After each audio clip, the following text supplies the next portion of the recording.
आज हम स्टार्ट करते हैं आपका क्लास 8 का पहला अध्याय परिमेय संख्याएं। परिमेय संख्याएं क्या होती है?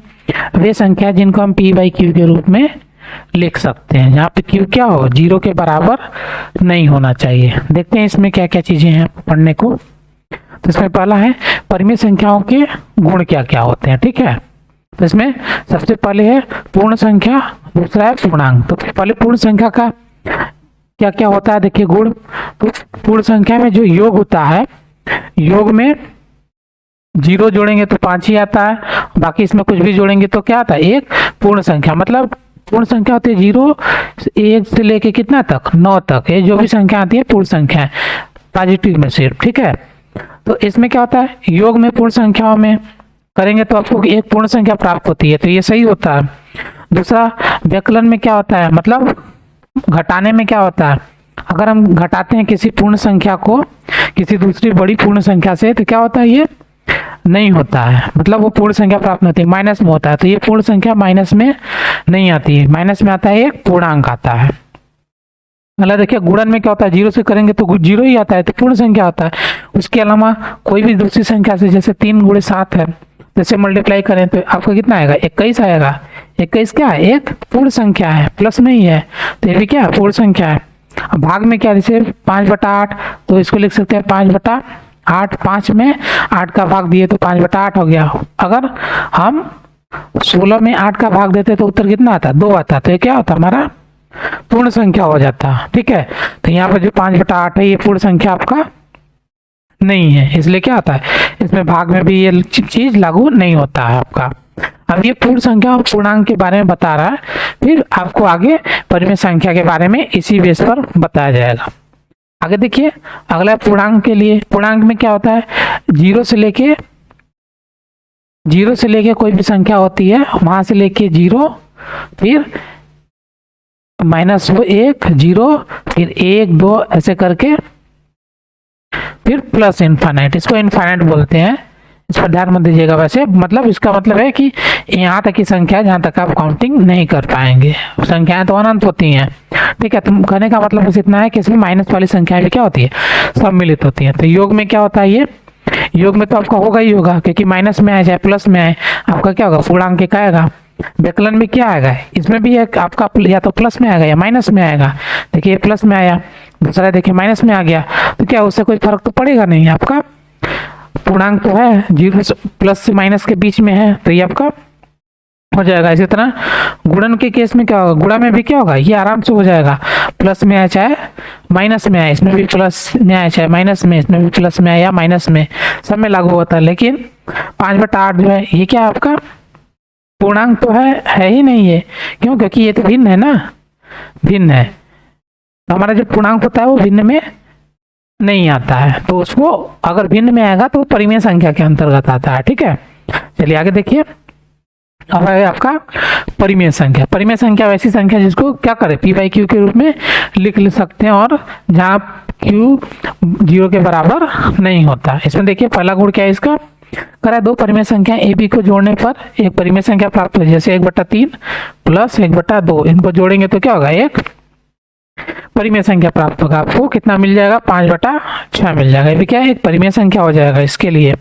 और अगर घटाएंगे तो भी आपका वही मिलेगा, एक परिमेय संख्या ही मिलेगा आपका। 5/2 में से 3 माइनस 1/6 ये आपका मिल जाएगा। और गुणा करेंगे तो भी तो वही है, इसमें भी तो क्या होगा, आपका एक परिमेय संख्या ही मिलेगा, 1/6। फिर इसमें क्या होना चाहिए, a का मान जो है आपको कह रहा है, ये जो दिया है किसी भी परिमेय संख्या a के लिए a/0 परिभाषित नहीं है। a/0 लिखे, इसका मतलब आपका ऐसा कुछ करके होता है, इसका मतलब होता है अपरिभाषित। ठीक है, इसको इनफाइनाइट से व्यक्त करते हैं, मतलब इसका कितना है एक्चुअल में मान और पता नहीं, इसको बोलते हैं अनंत। ठीक है, कोई भी संख्या 0 नहीं होती अपने आप में, उसका कोई ना कोई वैल्यू तो जरूर होता है। ठीक, लेकिन हम एक तरह से उसको 0 मान लेते हैं, ये इसको बोलते हैं अपरिभाषित। इसको सिंबॉलिक इस तरह से बना दिया जाता है। ठीक है, चलिए आगे। अब आपका देखिए पहला गुणधर्म क्या है, क्रम विनिमयता। क्रम विनिमय का नियम। पूर्ण संख्या में योग में क्या होता है, क्रम विनिमय लागू होता है। जैसे 3 + 5 का है या 5 + 3 का है, दोनों क्या है, एक बराबर ही है। लेकिन घटाने में क्या हो, ये लागू नहीं होगा। जैसे 3 - 5 का है और बराबर कर दे 5 - 3, तो ये क्या होगा, देखिए ये आपका आ जाएगा -2 और इधर क्या आ जाएगा, 2 आ जाएगा। दोनों क्या आपस में बराबर नहीं है, तो ये लागू नहीं होगा। इसी तरह गुणा वाले में क्या, गुणा में तो कोई दिक्कत ही नहीं है। जैसे 3 × 5 कर दे या 5 × 3 कर दे, उससे कोई तो फर्क पड़ेगा ही नहीं, तो ये सेम रहेगा। भाग में क्या होता है, भाग में भी ये लागू नहीं होगा। जैसे 3/5 है तो इसको 5/3 नहीं ले सकते, ठीक है, तो ये लागू नहीं होगा। इसी तरह पूर्णांक में क्या होगा, पूर्णांक में क्रम विनिमय तो लागू होगा ही, लेकिन आपका क्रम विनिमय इधर घटाने में आपका लागू नहीं होगा। जैसे आपका भी ये हमने किया, तो 5 - 3 कर दिया बराबर 3 - 5 कर दिया, तो ये क्या है, ये लागू नहीं होगा ना, क्योंकि आपका देखिए बदल जा रहा है ना। यहाँ पे उत्तर 2 आया, इसका -2 आया, हमारा दोनों का मान क्या होना चाहिए, सेम आना चाहिए, तो ये क्या है, इसमें भी ये लागू नहीं होगा।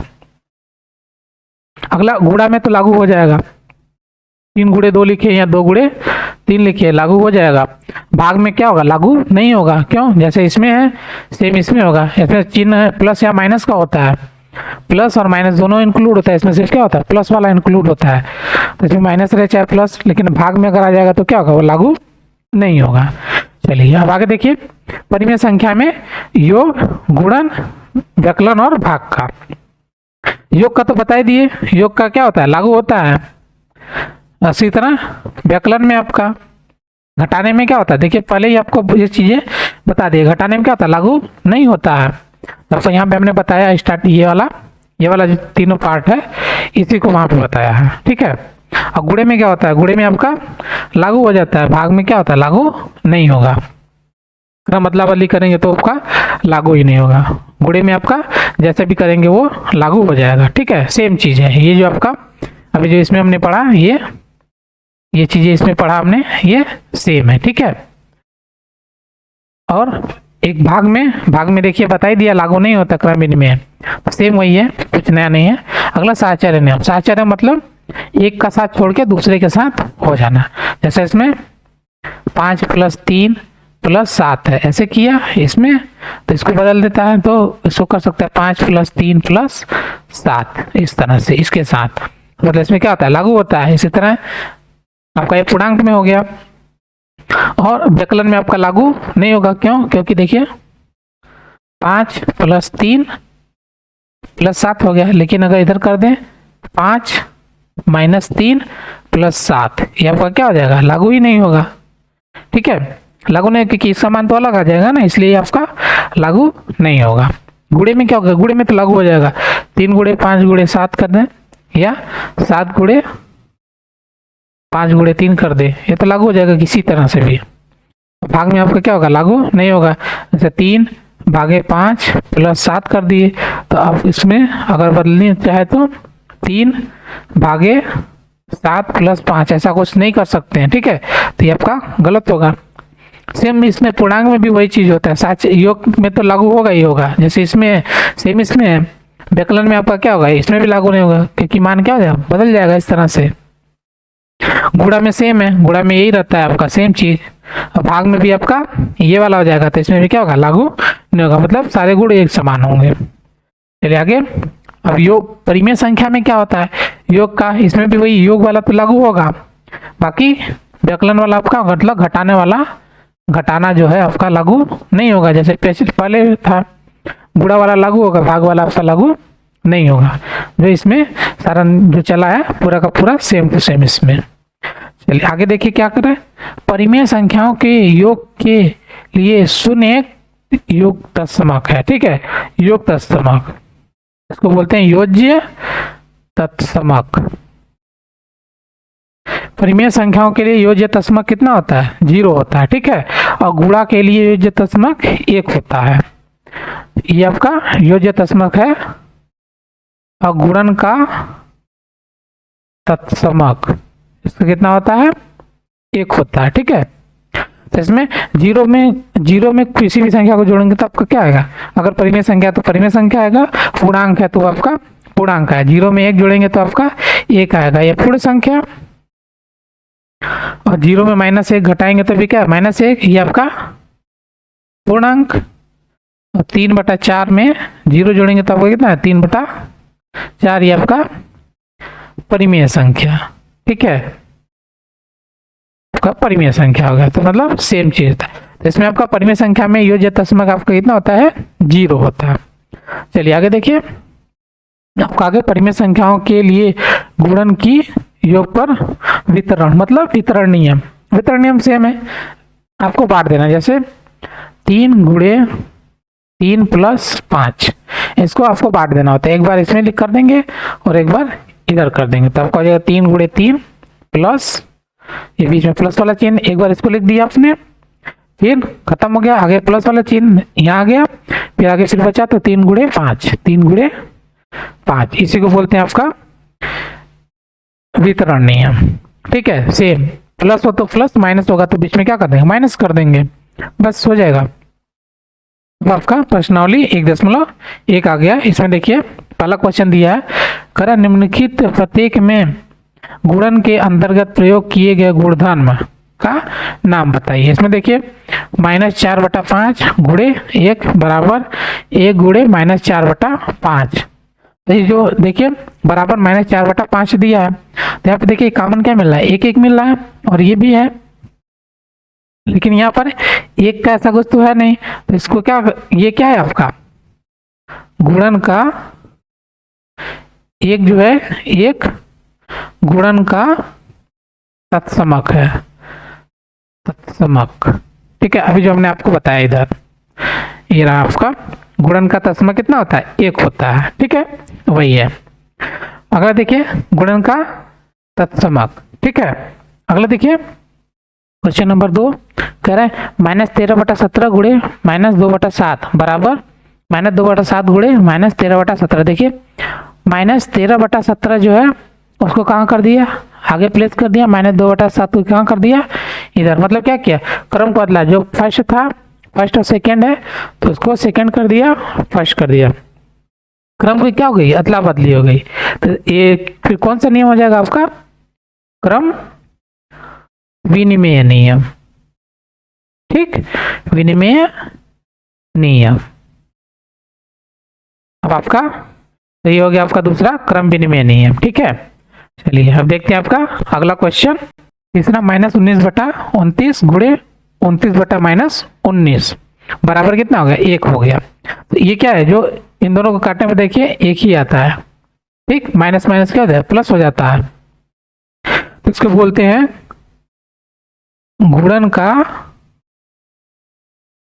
प्रतिलोम, या इसी को बोलते हैं गुणात्मक प्रतिलोम। ठीक, गुणात्मक प्रतिलोम कितना होता है आपका 1 होता है। योज्य प्रतिलोम गुणा का है प्रतिलोम कितना होता है 1 होता है, और गुणात्मक प्रतिलोम कितना होता है वो भी 1 होता है।